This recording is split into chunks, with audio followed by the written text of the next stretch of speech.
கிறிஸ்துவுக்குள் பிரியமானவர்களே, இந்த அருமையான நாளிலும் சங்கீதம் 145:19 வார்த்தையின் மூலமாக இன்றைக்கு தேவனாகி கர்த்தர் நம்மோடு பேசி நம்மை ஆசீர்வதிக்க விரும்புகிறார்.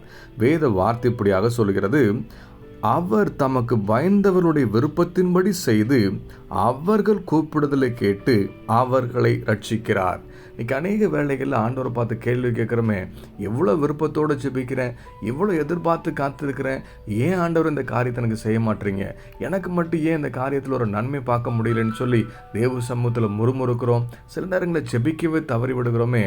நாம் எவ்வளவாக கர்த்தருக்கு பயந்து நடந்திருக்கிறோம் என்பதை ஆராய்ந்து பார்த்து நம்மை நாமே சரிப்படுத்திக் கொள்ளதான் இந்த வார்த்தையின் மூலமாக ஆண்டவர் நம்மோடு பேசி கொண்டிருக்கிறார்.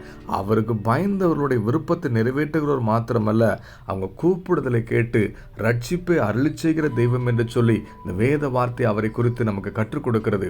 யோசேப்புடைய வாழ்க்கை குறித்து நீங்கள் ஆராய்ந்து பார்ப்பீங்களானா, தேவனுக்கு பிரியமான காரியத்தை செய்யும்படியாக பாவத்தை விட்டு விலகி ஓடுனதுனால தான் தேவ தரிசனம் யோசேப்புடைய வாழ்க்கையில் நிறைவேறினது.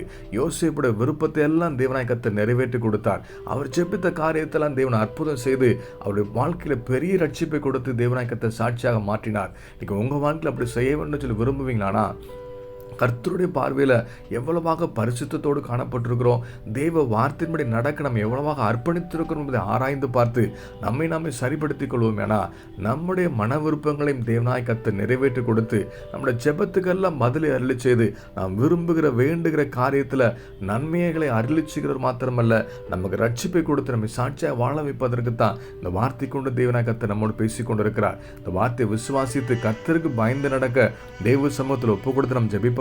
நல்ல தகப்பனே, இந்த அருமையான காலை வேலைக்காக நன்றி செலுத்துகிறோம். ஆண்டவரே, நீர் கற்றுக் கொடுத்த இந்த வார்த்தைக்காக உமக்கு ஸ்தோத்திரம். உமக்கு பயந்து நடக்கிற கிருபையில் எனக்கு அருளி செய்யுங்க ஆண்டவரே.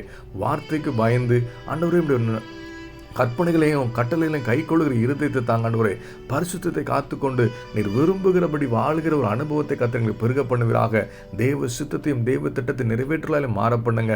என் மன விருப்பத்தெல்லாம் நிறைவேற்றி கொடுத்து எங்கள் செபத்துக்கு பதிலை அருளி செய்து எங்கள் வாழ்க்கையில் ரட்சிப்பை காணும்படியாக தேவனுடைய ஆசீர்வாதத்தையும் அனுகிரகத்தையும் பெற்றுக்கொண்டலாய் மாற கர்த்தர் உதவி செய்யுங்க.